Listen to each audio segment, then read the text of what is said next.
ଜୟ ଜଗନ୍ନାଥ ପିଲାମାନେ ତୃତୀୟ ଏଜୁକେସନ୍ ଚ୍ୟାନେଲକୁ ଆପଣ ସମସ୍ତଙ୍କୁ ସ୍ୱାଗତ। ତ ପିଲାମାନେ ଆଜି ଆମେ ତମ ଅଷ୍ଟମ ଶ୍ରେଣୀ ଯେଉଁ ଗଣିତ ବହି ରହିଛି ତାର ତୃତୀୟ ଅଧ୍ୟାୟ ସଂଖ୍ୟାର କାହାଣୀର କିଛି ଦୀର୍ଘୋତ୍ତରମୂଳକ ପ୍ରଶ୍ନ ଉତ୍ତର ଦେଖିବା ବା ଲଙ୍ଗ କୋଶ୍ଚିନ୍ ଦେଖିବା।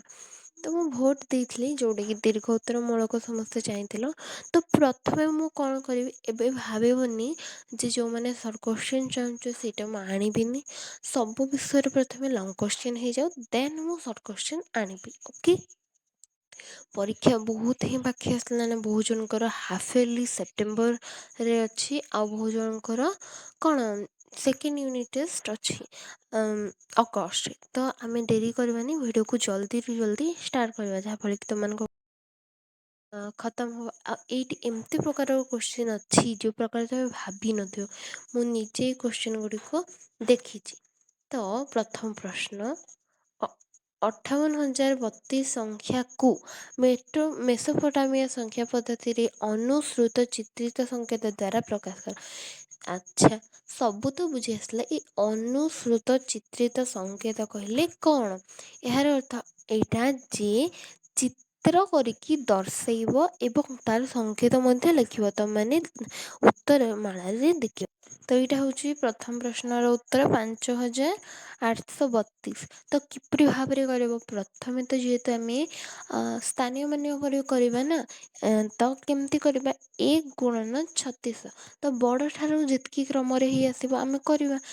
ଆମ ପାଖରେ ତ 36 ଅଛି, 36 ଆମେ ନେଇଗଲେ ଦେନ୍ 37 ଇଣ୍ଟୁ 60। 37 ଇଣ୍ଟୁ 60 କରିକି 12 ଯୋଗ କଲେ ଆମେ 5,832କୁ ମେସୋପଟାମିଆ ସଂଖ୍ୟା ପଦ୍ଧତି ଅର୍ଥାତ୍ ସେଇଟା କ'ଣ ଗୋଟେ 16,000 ବିଶିଷ୍ଟ 60 ଆଧାର ବିଶିଷ୍ଟ ଏକ ସଂଖ୍ୟା ପଦ୍ଧତିରେ ପ୍ରକାଶ କରିବାକୁ ହେବ। ତେବେ ଆମେ କେମିତି କରିବା? ଆମେ ଏଇଟା ଦେଖିବା ନା 5,832 ଇଜ୍ ଟୁ 1 ଇଣ୍ଟୁ 60ର ଦ୍ୱିତୀୟ ଘାତ, 37 ଇଣ୍ଟୁ 60ର ପ୍ରଥମ ଘାତ, 12 ଇଣ୍ଟୁ 60ର 0 ଘାତ। ଚିତ୍ରିତ ସଂକେତ ଦ୍ୱାରା ଯଦି ଆମେ ପ୍ରକାଶ କରିବା ତେବେ ଏମିତି ହେବ। ତମେ ଏଇ ଚିତ୍ରକୁ ଦେଖିକି ବୁଝିପାରୁଛ ତ? 1 ଇଣ୍ଟୁ ଏଇଟା କ'ଣ 3600, 37 30 ଆଉ 6 1 7, 37 ଇଣ୍ଟୁ ଏଇଟା କ'ଣ 60, ତାପରେ ଏଇଟା ହେଲା 12, 10 11 12। ଏତିକି ପର୍ଯ୍ୟନ୍ତ ବୁଝା ପଡ଼ିଲା। ଏହିପରି ଭାବରେ ତୁମମାନେ ଯଦି ଲେଖିବ ନିଶ୍ଚୟ ଭାବରେ ତୁମମାନଙ୍କର ଭଲ ମାର୍କ ଆସିବ।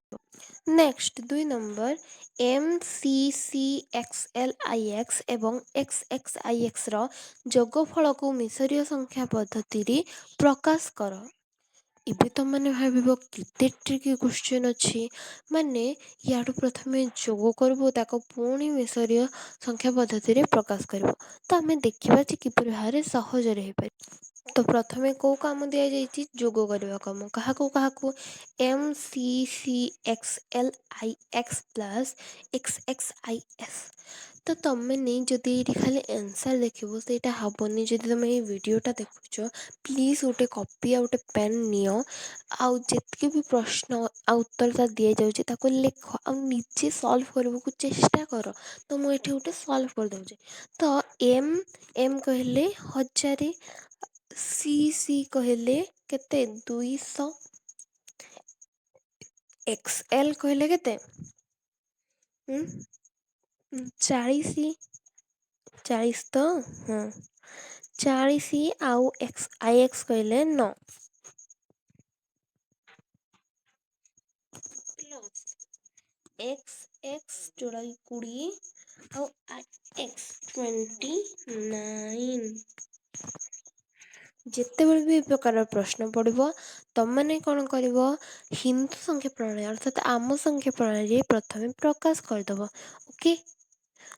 ଇଜିକାଲ୍ ଟୁ କେତେ? ଆମେ ଯେଉଁ କଲେ MCCLXXX ହେବ କି ନାହିଁ? MCC ଦେଖ ଏଇପଟ ଏଇପଟ X ଯାଇକି ଇଆଡ଼େ ମିଶି ଯାଇଛି XXX, ତେବେ IX ରହିଲା। ହଁ କି ନୁହଁ? ଭଲ ଭାବରେ ଦେଖ। ଆରେ ବୁଝିପାରୁନ କି? ଆଉ ଥରେ ମୁଁ ବୁଝେଇ ଦେଉଛି, ବଡ଼ କରିକି ବୁଝେଇବା। ଓକେ।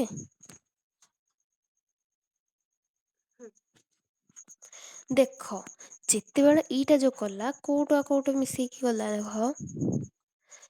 ଦେଖ M C C C C ତକ ଠିକ୍ ଅଛି ଏମ୍ ସି ସି ଦେନ୍ ଏଲ୍ ଟା ବି ଏଇଟା ଏଲ୍ ଆଉ ଯୋଉ ଏକ୍ସ ଏକ୍ସ ଏକ୍ସ ଏକ୍ସ କରିଛି ସରି ଏଇଟା ସରି ହଁ ଏମ୍ ସି ସି ଏଲ୍ ଆଉ ଯୋଉ ଏକ୍ସ ଏକ୍ସ ଏକ୍ସ କରିଛି ଏଇଟା ଗୋଟେ ଏକ୍ସ ନେଇଛି ଏଇଟା ଗୋଟେ ଏକ୍ସ ନେଇଛି ଏଇଟା ଗୋଟେ ଏକ୍ସ ନେଇଛି ଦେନ୍ ଏଇଟା ଗୋଟେ ଆଇ ଏକ୍ସ ୟାଡେ ସାଇଡରେ ଲେଖିଛି ଦେନ୍ ପୁଣି ଆଇ ଏକ୍ସ କୁ ଯୋଗ କଲା ଯେ ମିଳିଲା ତାକୁ ଏକ୍ସ ଭି ଆଇ ଯାହାକି 18 ମିଳିଲା ଯେମିତି ସେ କଣ କଲା ଯୋଗ ଫଳକୁ ଲେଖିଦେଲା ଯୋଗ ଫଳ ଯେତିକି ମିଳିଲା ସେ ଯୋଗ ଫଳକୁ ଲେଖିଦେଲା ଲେଖିଲା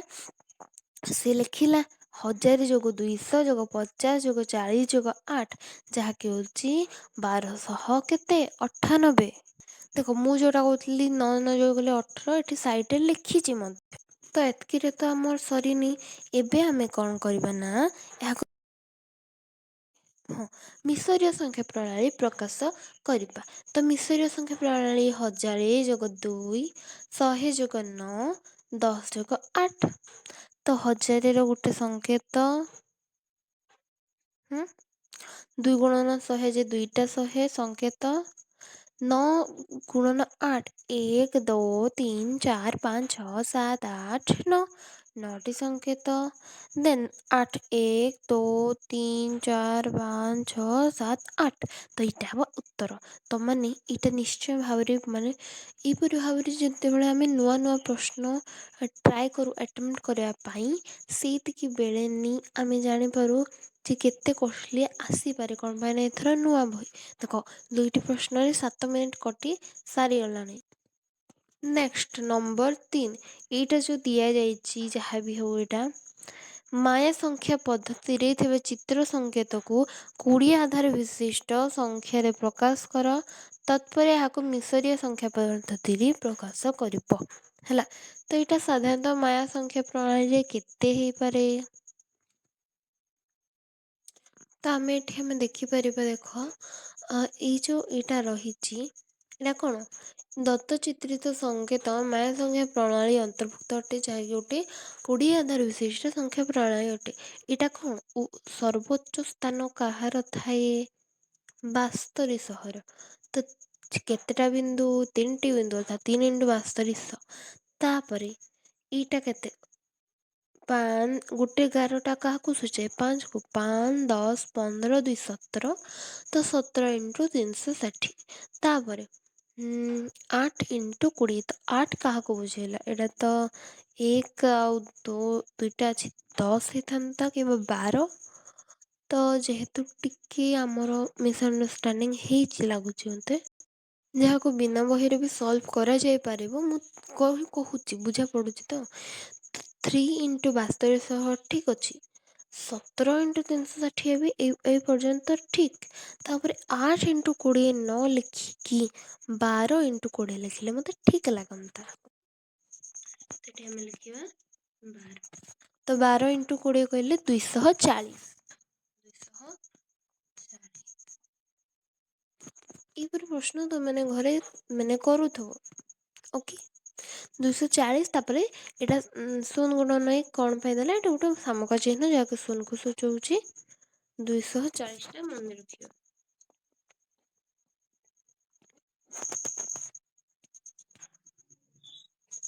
ତ ଆମେ କହିବା ଯେ 3 × 72 ଯାହାକି 21,600 17 × 360 6,120 ତାପରେ 240 ଯୋଗ କରିଦେବା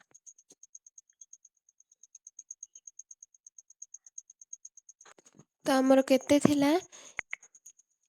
21,600 ଅରେ 600 ଯୋଗ 6,120 ଏମିତି ହଉଥିଲା ତ ଯୋଗ ଆମର କେତେ 240 ଆମେ ଟିକେ ଆନ୍ସର ଗୁଡ଼ିକୁ ପ୍ରିଭ୍ୟୁ କରିଦେବା ଦରକାର ହଁ 21,600 6,120 ଆଉ 160 ଥିଲା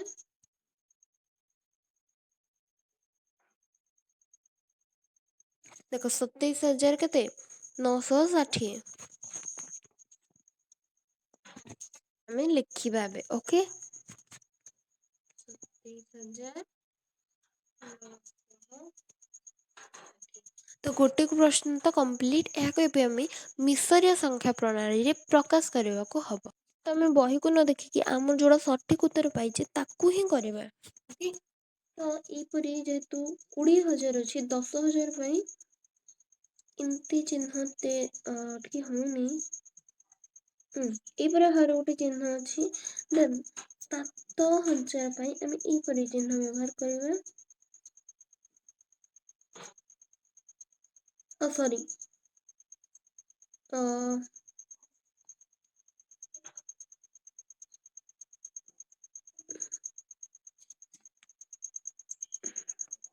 ଟିକେ ସ୍ପିଡ ହଉନି। ଯାହା ବି ହଉ ତୁମେ ଏଇପରି ଚିହ୍ନ 7ଟା ଏବେ ତିଆରି କର। ମୁଁ ଜଗିଛି ତମମାନଙ୍କ ପାଇଁ। ମୁଁ ବି ଟ୍ରାଏ କରୁଛି ଓକେ।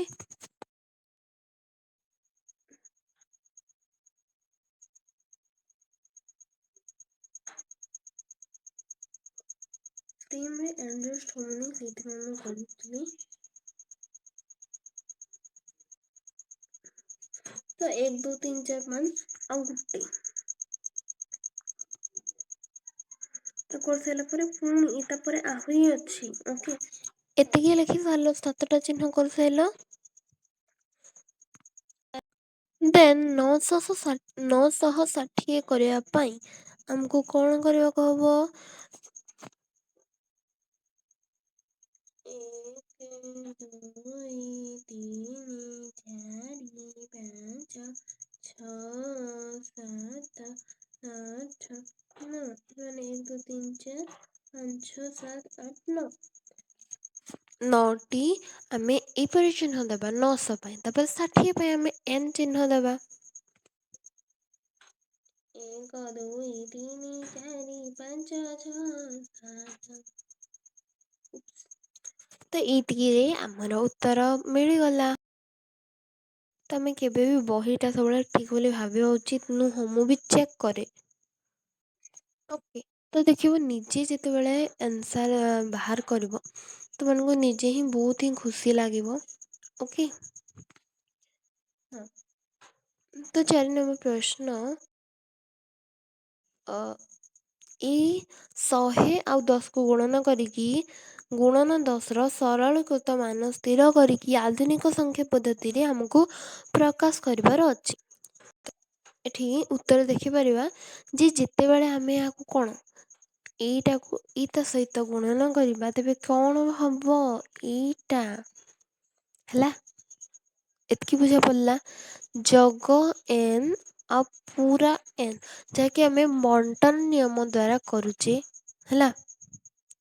ଆଗ ଭଲସେ ଚିହ୍ନ। ଏଇଟା ଚିହ୍ନ କେତେ 1000। ଏଇଟା ଚିହ୍ନ 10 ତ ଗୁଣନ କଲେ କେତେ ହେବ? ଆମ ଭାଷାରେ ଆଗ ଥରେ ଆମେ କରିଦେବା 10,000। ତ ଏଇ ଯୋଉ n ଟା ହବ କଣ ଏଇଟା ଖାଲି ସହିତ ଖାଲି ଗୁଣନ ହବ କି ଏଇଟା ସହିତ ବି ଗୁଣନ ହବ ଡାଇରେକ୍ଟଲି କିମ୍ବା ମାନେ ଡାଇରେକ୍ଟଲି ନ ହୋଇକି ବି ତ ତମାନେ ବଣ୍ଟନ ନିୟମ ଦ୍ଵାରା କଣ ହୁଏ ଏଇଟା ଥରେ ତା ସହିତ ଗୁଣନ ହବ ଦେନ୍ ଯୋଗ ପୁଣି ଏଇଟା ତା ସହିତ ଗୁଣନ ହବ ଦେନ୍ ଯୋଗ ଯାହାକି ଏଠି କରାହେଇଛି ଯୋଗ n କିମ୍ବା ଯୋଉଟାକି ମୁଁ କହୁଥିଲି ଏଇଟା 1000 ଗୁଣନ n ଗୁଣନ n ତ ଯାହାକି ହଉଛି ଏଇଟା 10,000 ଚିହ୍ନ ଯୋଗ କେତେ 100ର ଚିହ୍ନ ଯାହାକି ଦେଖ ପାରୁଥିବେ 10,100 10ର 4 ଘାତ ଯୋଗ 10ର 2 ଘାତ ଯାହାକି 10,000 ଯୋଗ 100 10,100 ତ ଆମେ ଏମିତି କରିକି ଉତ୍ତର ନିର୍ଣ୍ଣୟ କରିପାରିବା।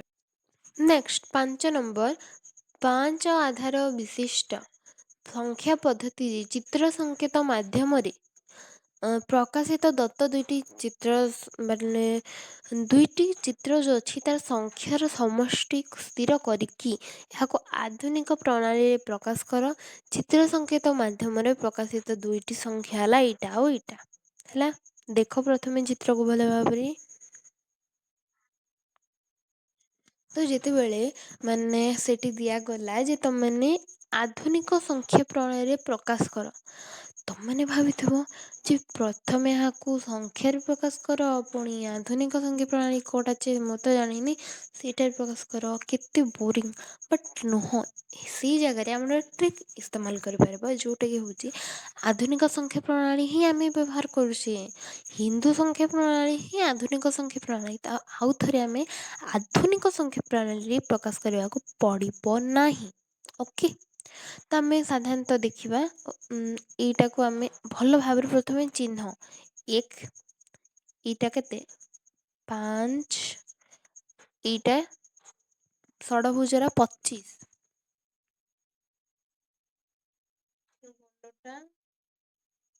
ଆରେ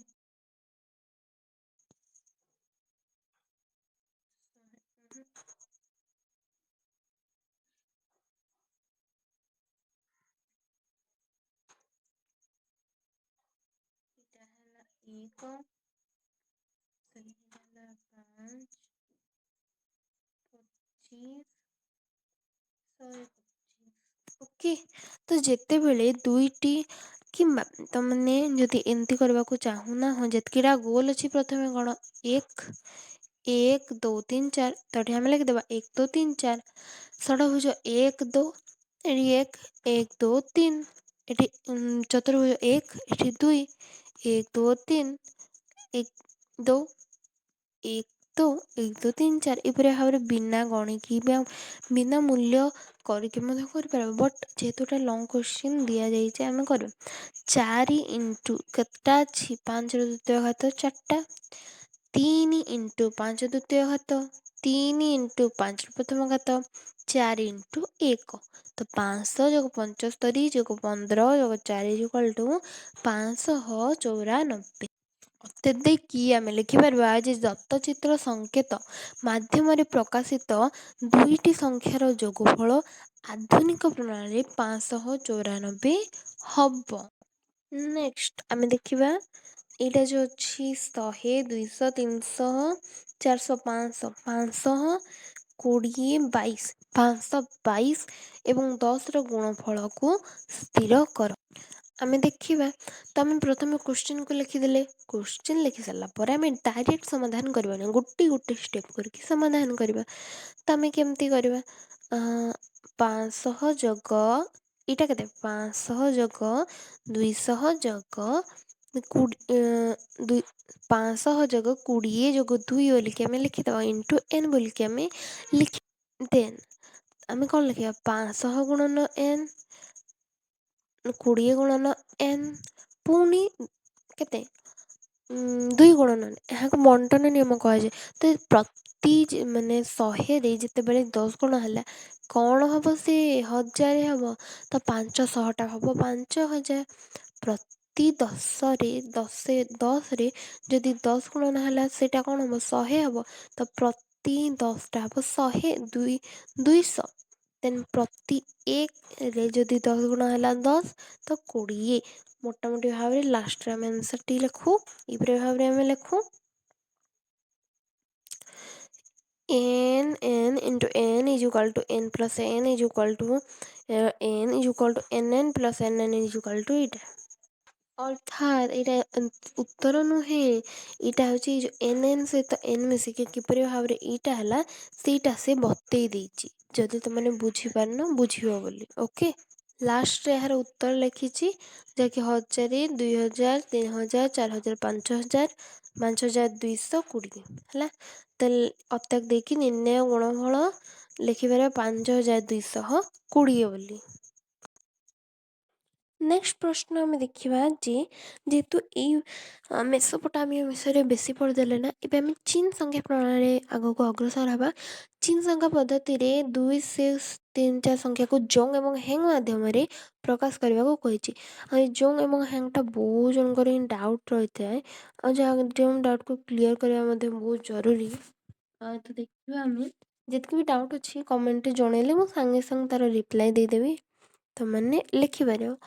ତ 2634କୁ ଦଶମିକ ସଂଖ୍ୟା ପଦ୍ଧତିରେ ପ୍ରଥମେ ବ୍ୟାଖ୍ୟା କରିବାକୁ ହେବ। କେତେ ହେବ 2 × 10⁻³ 6 × 10⁻³ 2, 3 into 10 to the power 1 ଯେ 10 ଲେଖିଲେ ବି ଚଳିବ, ପ୍ଲସ୍ 4 into 1 କିମ୍ବା 10 to the power 0।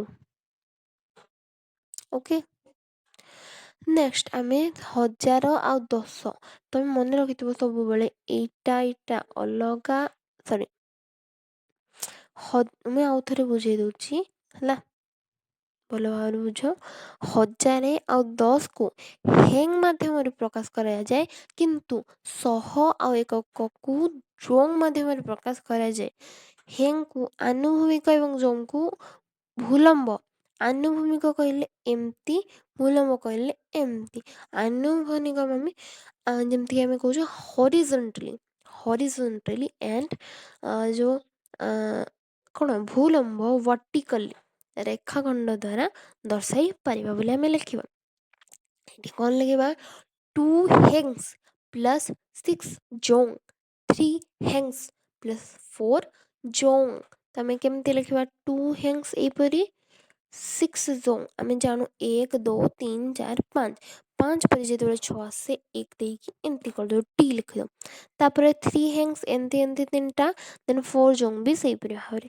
ତ ଅତ୍ୟକୁ ଉତ୍ତର ଦେଇକି ଆମେ ଉତ୍ତରକୁ ଲେଖିଦେଲେ ଆମେ 5ରୁ 5 ପାଇଦେବା। ନେକ୍ସଟ ପ୍ରଶ୍ନ, 322 ଗୁଣନ n ତାର ସରଳୀକୃତ ମାନକୁ ହିନ୍ଦୁ ପଦ୍ଧତିରେ ନିରୂପଣ କରିବ। ହିନ୍ଦୁ ପଦ୍ଧତି କହିଲେ ପ୍ରଥମେ ଏହାକୁ ମିଶରୀୟ ସଂଖ୍ୟା ପ୍ରଣାଳୀ ପ୍ରକାଶ କରିକି ଦେନ୍ ହିନ୍ଦୁ ପଦ୍ଧତିରେ ପ୍ରକାଶ କରିବ।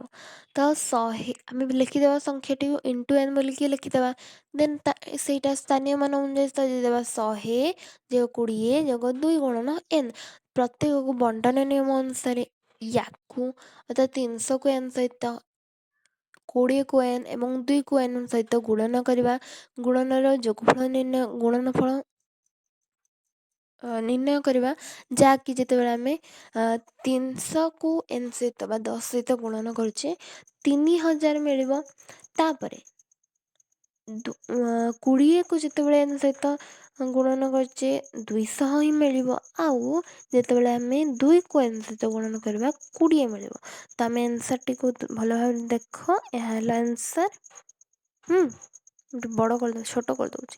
ଓକେ, ଦେନ୍ ଏହାକୁ ହିନ୍ଦୁ ସଂଖ୍ୟା ପ୍ରଣାଳୀ ନିର୍ଣ୍ଣୟ କରିବା। ତ ଆମେ କ'ଣ ଲେଖିବା?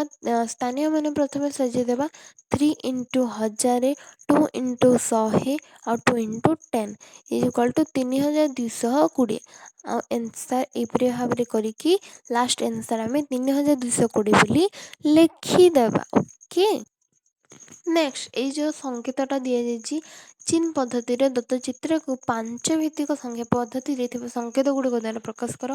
ଏହାର ସିଧା ଅର୍ଥ ଏଇଟା ଯେ ପ୍ରଥମେ ଏହାକୁ ଚୀନ ଦେଶ ସଂଖ୍ୟା ପ୍ରଣାଳୀରୁ ହିନ୍ଦୁ ସଂଖ୍ୟା ପ୍ରଣାଳୀରେ ପ୍ରକାଶ କର, ତାପରେ ଏହାକୁ 5 ଆଧାର ବିଶିଷ୍ଟ ସଂଖ୍ୟା ପ୍ରଣାଳୀରେ ସ୍ଥାନୀୟ ମାନ ଅନୁଯାୟୀ ପ୍ରକାଶ କରିବ ବୋଲି। ଓକେ, ତ ଆମେ ଦେଖିବା 12 ନମ୍ବର। ତ ଏଇଟା ହେଲା ଆମର ସଂଖ୍ୟା। ଆମେ କେମିତି ଜାଣିବା ସଂଖ୍ୟାଟି କେତେ? ଆମେ ଜାଣିଛେ ଏମିତି ଦେଇକି ଏମିତି ଦେଲେ 6 ଆଉ ଏଇଟା ବି 6। ତ ଏଠି ଏମିତି ଦେଲେ 6 ଯୋଗ 1 2, ତ 6 ଯୋଗ 2 କେତେ? 8। 1 2 3 4 ଏମିତି ଦେଇଛି, ତେଣୁ 4, 8 4 12 ବୋଲି ଆମେ ଜାଣିବା। ତ ଏଇଟା ହେଲା 8 ହେଙ୍ଗସ୍, ଏଇଟା ହେଲା 4 ଚौंग। ଏଇଟା ନିଶ୍ଚୟ ଭାବରେ ଲେଖିବ, ନହେଲେ ଜାଣିପାରିବେନି ଏକ୍ଜାମିନର ମାର୍କ କାଟି ପାରନ୍ତି। ତ 12 ଇଜ୍ ଇକ୍ୱାଲ୍ ଟୁ, ମୁଁ ଯେମିତି କହିଥିଲି ସ୍ଥାନୀୟ ମାନ ଅନୁଯାୟୀ 5 into 2, 2 into 1। ତ 5 ଗୁଣନ 2 ଆଉ 1 ଗୁଣନ 2 ଯାହାକି 2ଟି ତ୍ରିଭୁଜ। ତ ଆମେ ଲେଖିପାରିବା ଏଇଟା ଇଜ୍ ଇକ୍ୱାଲ୍ ଟୁ 2ଟି ଚତୁର୍ଭୁଜ ବା ବର୍ଗଚିତ୍ର ଆଉ 2ଟି ତ୍ରିଭୁଜ। ତ ଭିଡ଼ିଓଟି ବହୁତ ହି ଲମ୍ବା ହେଇଯାଇଛି, ଏଇଠି ଆମେ ରଖୁଛୁ। ତ ନେକ୍ସଟ ଭିଡ଼ିଓରେ ଆମେ ଚତୁର୍ଭୁଜର ଲଙ୍ଗ କୋଶ୍ଚିନ୍ ଡିସ୍କସ୍ କରିବା। ପ୍ରଶ୍ନ ଗୁଡ଼ିକ କ୍ରିଟିକାଲ୍ ଅଛି କି ନାହିଁ, ଭଲ ଲାଗୁଛି କି ନାହିଁ, ନିଶ୍ଚୟ ଭାବରେ କମେଣ୍ଟରେ ଜଣେଇବେ। କିଛି ବି ଡାଉଟ୍ A to Z କିଛି ଡାଉଟ୍ ଥିଲେ ବି ନିଶ୍ଚୟ ଭାବରେ ମୋତେ ଜଣେଇବେ।